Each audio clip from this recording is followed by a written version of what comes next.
Je me suis lancé le défi de trouver le sac de luxe le moins cher pour vous prouver encore une fois que c'est possible. J'ai vraiment l'impression d'être Élise Lucet dans Cache Investigation. J'ai choisi l'iconique, le classique, l'indétrônable Timeless de chez Chanel. Entre prix délirant Il y a 9 900. et arnaque, Mais vous êtes sûr que c'est un vrai? Oui. j'ai évidemment pris mes lunettes d'espionne si jamais ça se passe mal. Je vais tout filmer. Et les sites de seconde main sont-ils devenus le paradis des faussaires? Celui-ci, 150 € au lieu de 1500. Vous allez voir que rien ne s'est passé comme prévu. On se retrouve donc pour la première partie Avenue Montaigne. On va direction chez Chanel. Pour ceux qui ne connaissent pas Avenue Montaigne, c'est l'avenue la plus luxueuse de France, voire même du monde. Je cherche un sac bien précis, c'est le Timeless. Évidemment que je dois aller dans une boutique officielle Chanel pour connaître les prix actuels des sacs et bien sûr voir les détails de fabrication pour avoir une espèce de base de comparaison pour la suite de la journée. On va y aller grâce à un objet de professionnel, mais vraiment un truc... Tu vois ça que dans les films, c'est des lunettes Ray-Ban qui filment et grâce à ces lunettes-là, on va pouvoir voir l'intérieur de la boutique. On va vraiment être au plus près des sacs et des vendeurs et surtout leur demander s'il n'y a pas des petites soldes, sait-on jamais. Et vous vous demandez sûrement pourquoi j'ai besoin de ce subterfuge pour rentrer chez Chanel et surtout pour vous montrer, pour filmer. Tout ce qui se passe dans les boutiques de luxe est 100% confidentiel. Évidemment, on va flouter les personnes qui doivent être floutées. J'ai vraiment l'impression d'être Élise Lucet dans Cache Investigation. Bon, là, je vais activer les lunettes. On passe en caméra cachée. C'est parti. Oh, je stresse. Oh my god. Bonjour. Après quelques minutes dans cette magnifique boutique, une vendeuse vient pour me proposer son aide. Je lui dis donc que je cherche un Timeless en cuir grainé et en couleur noire, le classique de la maison. Donc on a la petite taille en doré. Sympa, C'est toujours le grainé, c'est ça? Oui. Donc là c'est le médium. Et donc celui-ci, il est à combien? Alors celui-là, il est à 9 900 je pense. Ah, ils ont bien augmenté, hein. Oui. Comment ça se fait qu'ils ont augmenté comme ça? Après c'est la compétition de le cuir pour maintenir la qualité de cuir.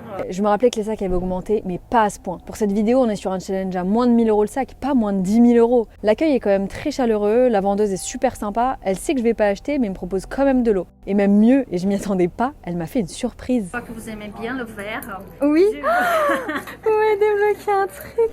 Bon, même si je suis littéralement tombée amoureuse de ce Timeless vert, on n'est absolument pas là pour ça, il faut pas qu'on s'écarte de ce challenge. Et c'est la raison pour laquelle on va à l'étape numéro 2, qui est une boutique seconde main. Là au moins on est sûr que les sacs de luxe seront beaucoup moins chers.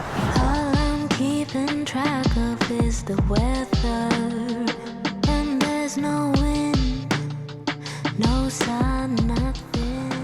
On vient d'arriver à l'étape numéro 2 de notre challenge qui est de trouver le sac Chanel le moins cher de Paris. L'avantage des boutiques seconde main, c'est que tu peux trouver des sacs vraiment pas chers, comme la plupart de ma collection. L'inconvénient, c'est que parfois ils sont un peu abîmés. Voilà, il faut aimer aussi les choses un peu vintage parce que souvent c'est des modèles assez anciens. Si vous pensiez que l'inconvénient de boutiques de luxe seconde main, c'était seulement d'avoir un sac qui a déjà appartenu à quelqu'un d'autre, pas du tout que nenni, on a un gros problème sur l'authentification. Il est probable que dans une boutique de luxe seconde main, vous vous retrouviez avec des faux. J'ai eu malheureusement le cas des dizaines de fois dans des boutiques où je suis rentrée, où il y a des faux par dizaines qui sont malheureusement au prix des vrais. C'est ça le pire en fait. Et c'est d'ailleurs la raison pour laquelle il faut vous-même vous informer, vous éduquer sur le sujet. Parce que même les boutiques parfois ne le savent pas. Et c'est terrible parce que j'imagine qu'il y a plein de gens qui pensent acheter un sac de luxe parce que en plus, un sac de luxe, on ne l'achète pas tous les 4 matins. C'est vraiment quelque chose de symbolique, quelque chose de fort, qu'on achète pour un anniversaire, pour quelque chose qu'on a... Enfin, voilà, c'est vraiment un temps fort dans une vie. Et je trouve ça tellement malheureux de se faire arnaquer. Du coup, on est bien arrivé chez Monogramme, à 2 pas de l'Arc de Triomphe. Ceci n'est absolument pas une collaboration, c'est des copains que j'adore. J'adore cette boutique. Il y a plein de choses à vendre, des sacs, mais aussi des vêtements, des accessoires. Bref, j'essaie de pas trop vous faire une pub, en tout cas on va aller les voir parce que je sais qu'ils ont des sacs Chanel, une quantité, une flopée de sacs Chanel. Peut-être que chez eux, on peut trouver la perle rare à un prix très intéressant, je sais pas.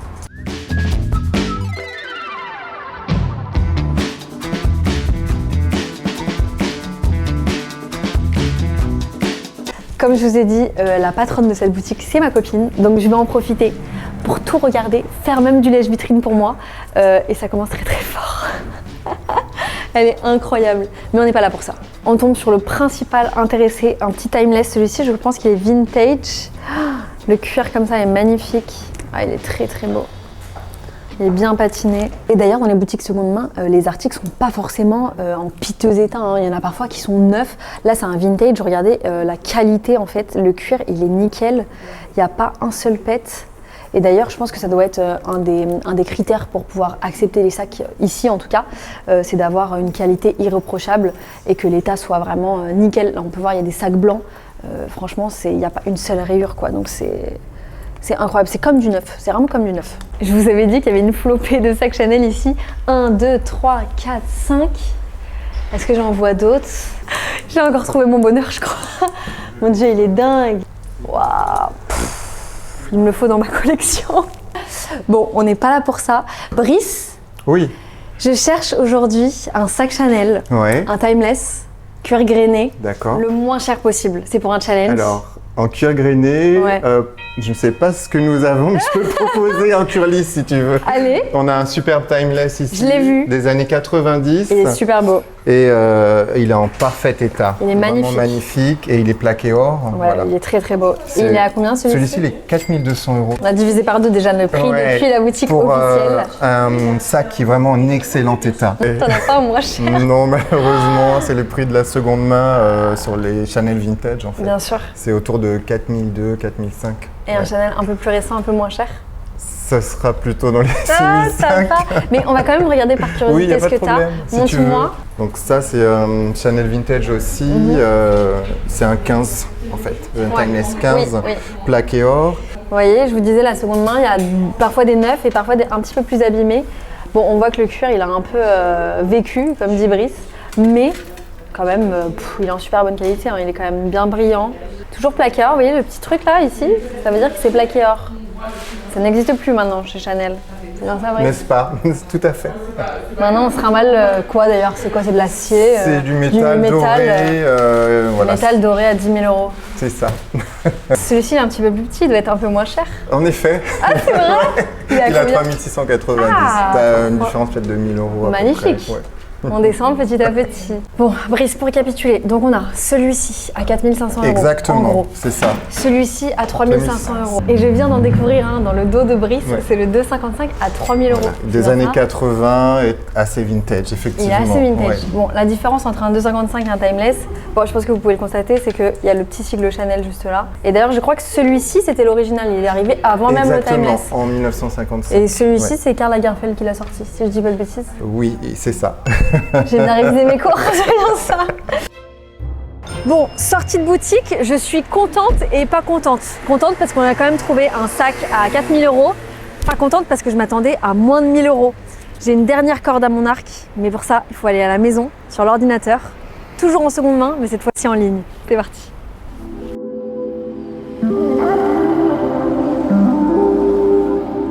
On est bien arrivé à la maison. J'ai échangé mes lunettes d'enquêtrice et d'espionne par mes lunettes d'experte. Internet est un monde impitoyable, surtout quand il s'agit de regarder des sacs de luxe.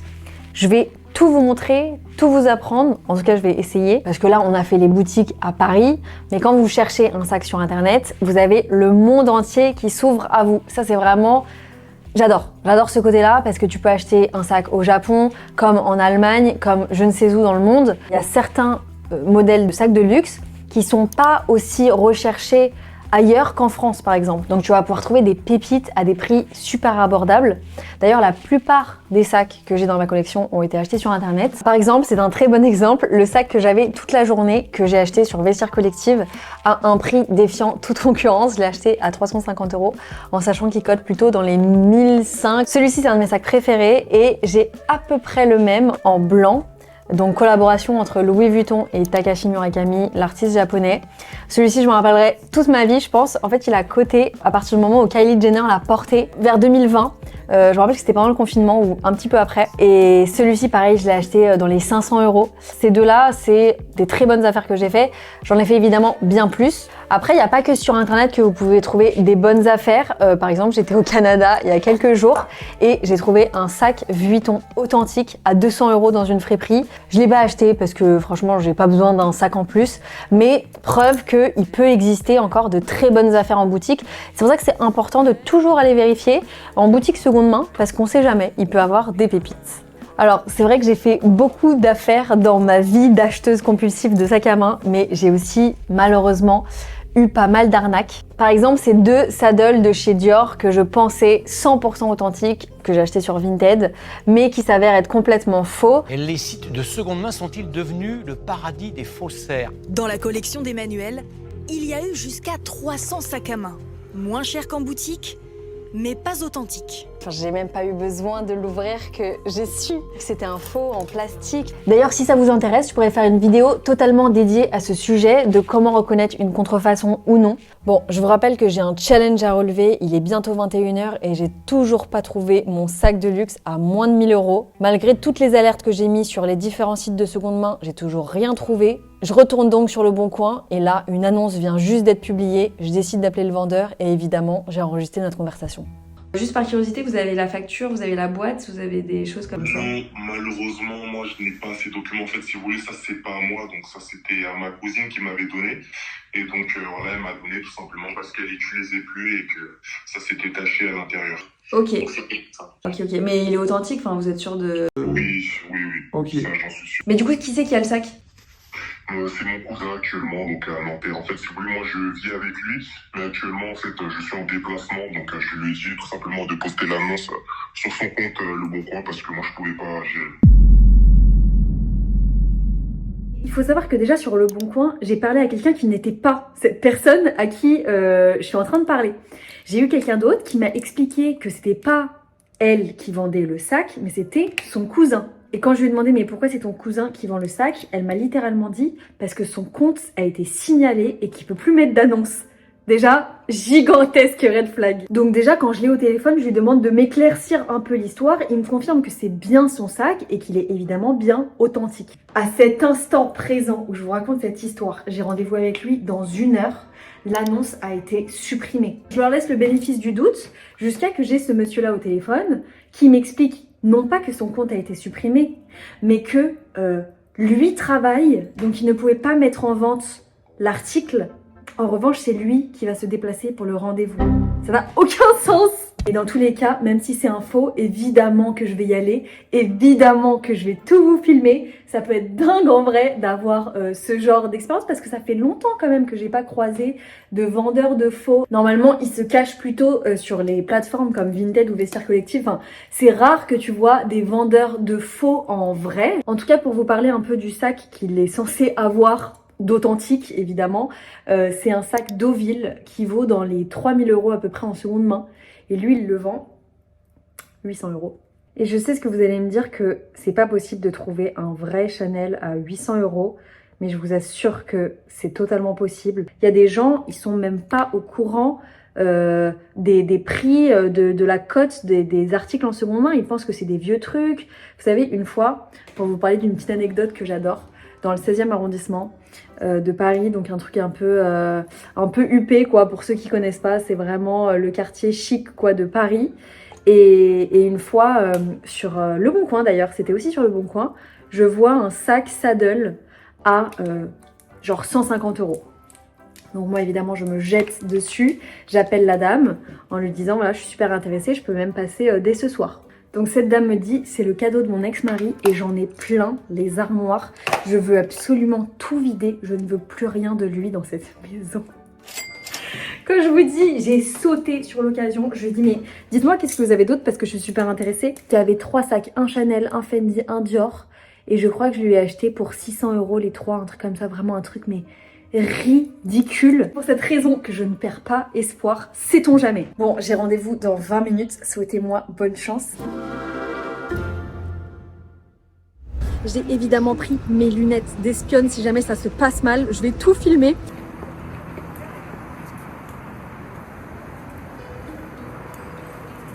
Oui, c'est moi. Enchantée, ça va et vous? Merci. Ah là, dans un sac Jiffy. Un si beau sac. Vous faites de l'achat-revente? Non, c'est vraiment pour moi, c'est par... Ce que je vous disais, c'est à l'intérieur. Ouais. Je vous laisse regarder, donc... il y a une trace comme une auréole, je sais pas. Ah ouais. Et ça peut être nettoyable, je pense que ça peut le faire. D'accord. Mais vous êtes sûr que c'est un vrai? Oui. Malheureusement, j'ai pas la facture. Oh. Je lui ai demandé à ma cousine, mais malheureusement, elle n'a pas le faire. Moi, elle m'a dit c'est à mon cousin et il peut pas le mettre sur le bon coin parce que. Et du coup, vous me dites c'est à ma cousine. Du coup, je suis un peu perdue. Ouais. C'était à moi, le travail, donc je lui ai dit de s'en occuper via son Leboncoin à lui, tout simplement parce que je pouvais pas gérer. Et elle l'a payé combien, vous savez? Non, ça, elle me l'a pas dit. Elle me l'a pas dit. Il faudrait que je lui redemande. Mais Même la taille, enfin, j'ai pas l'impression que ce soit un vrai. c'est par rapport à la taille que vous dites ça. Bah, même la taille, là, le fait que les hanches, elles soient pas en cuir. Là, le Chanel, ça m'a l'air un peu compliqué. À l'intérieur, je crois qu'il n'y a pas de numéro. Le numéro. Bah, normalement, il y a un numéro, en fait, d'authentification. Moi, honnêtement, je m'y connais pas tout ce qui est vrai, mais moi, je sais que c'est ma cousine qui l'a acheté. Elle me l'a dit clairement, donc que c'était un vrai. Et elle l'a acheté en boutique? Oui, en boutique. Parce que c'est bizarre, il n'y a pas... J'ai demandé si elle avait un numéro d'identification, si je ne me trompe pas, mais malheureusement. Parce que là, franchement, je vois pas... Et elle l'a payé combien, vous savez? Non, ça, elle me l'a pas dit. Enfin, je sais pas, même ça, vous voyez, ça pendouille et tout. En fait, c'est vrai que Chanel, enfin, c'est des sacs de très très haute qualité, quoi. Je pourrais presque même mettre ma main à couper que c'est un faux. J'ai appelé Chanel et je leur ai demandé si je peux passer pour que je vérifie. Oui. Malheureusement, ils m'ont dit non. Non, Chanel, ils font jamais ça. Du coup, je suis désolée, hein, mais ouais, je sais pas où le prendre. Mais bon, faites attention par contre de pas vendre un faux, quoi, parce que ça serait un peu... Après, comme je vous ai dit, je suis venu parce que ma cousine m'a dit que... Ouais, bien sûr, bien sûr. Oui, mais après, c'est à vous la faute. Imaginons, moi, je m'y connais pas et je l'achète. Bah après, c'est votre responsabilité, quoi. Bon, merci beaucoup en tout cas de vous être déplacé, je suis désolée. Hein. Bonne journée, au revoir. Merde, c'est un faux. Bon, cette histoire m'a bien saoulée, mais elle vous prouve encore une fois qu'il faut faire super attention sur internet. En tout cas, ça n'a pas fait avancer mon challenge parce que je suis toujours sur les sites de seconde main à rechercher la perle rare. Un sac Chanel Timeless à moins de 1000 €. Et je me retrouve qu'avec des sacs avec ce style-là. C'est pas du tout ça que je veux moi. Je suis blasée jusqu'à que j'arrive sur ce site Personal Seller où là, je trouve, je crois en tout cas, la perle rare. Un sac Chanel en cuir à moins de 1000 €. Je crois littéralement rêver, mais je me fais pas de faux espoirs après tout ce qui s'est passé aujourd'hui. Même Cachemire est heureuse pour moi. J'attends de le recevoir pour vous faire ma review définitive. 1 week later. Colissimo!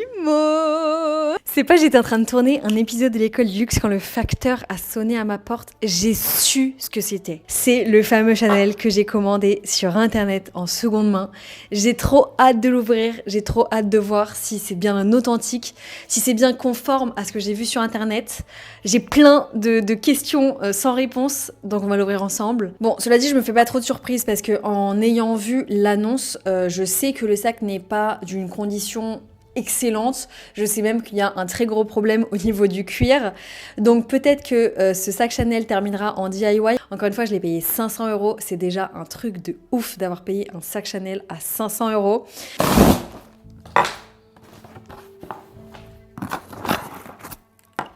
Ok, déjà au niveau de l'emballage... Oh, il est déjà là.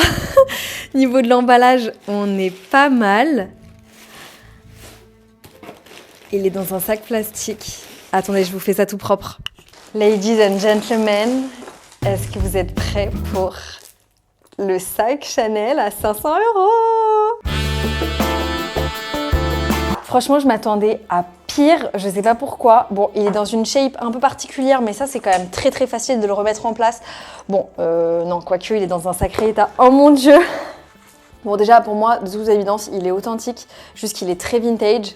Et je pense surtout que quand les sacs en cuir ont ce problème-là, c'est qu'en fait, il y a quelque chose qui a été renversé dessus et je penche pour un parfum ou quelque chose avec de l'alcool très concentré. En fait, c'est un modèle qui a été acheté pendant les soldes de chez Chanel. Ils écrivaient juste un S au fond du sac avec un marqueur argenté souvent.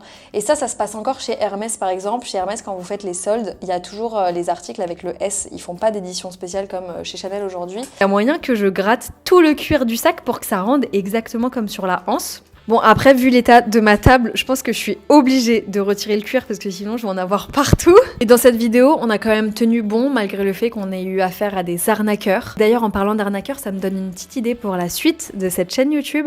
Est-ce que ça vous dirait de faire une petite vidéo où on arnaque les arnaqueurs ? Keeping track of is the way